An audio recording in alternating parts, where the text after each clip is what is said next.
Removing the detergent drawer from the washing machine is very simple. You basically just need to pull the drawer outward. At this stage, however, when we pull the drawer outward, we can notice, this happens on all washing machine models, that the drawer beyond a certain point does not come out any further. In fact, there is a stop that prevents it, even during the detergent loading phase, from being pulled out completely and possibly falling inside. So there is a stop that specifically prevents it from being pulled out.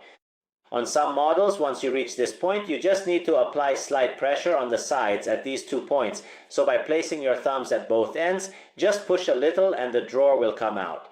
On other models, however, there is a small latch that can be operated, or rather released, by pressing a little lever inside. In this case, we find this small lever here. In other models, you might find a lever positioned in the central part. In any case, on every model, there is this small stop.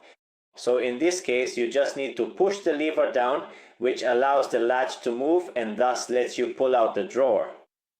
In this case, and on all models, we can notice that, for example, we can see that the latch consists of a small plastic tab, which, when in its normal position, hits against the inner part of the drawer.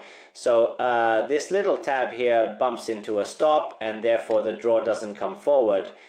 When we firmly press down on the release lever, this small plastic component located right here is gradually lowered just a tiny bit, so it no longer hits the internal mechanism of the safety drawer stop, and this simple adjustment allows the entire drawer to be pulled out very easily and smoothly. To insert it back into place, yes, you simply perform the opposite operation.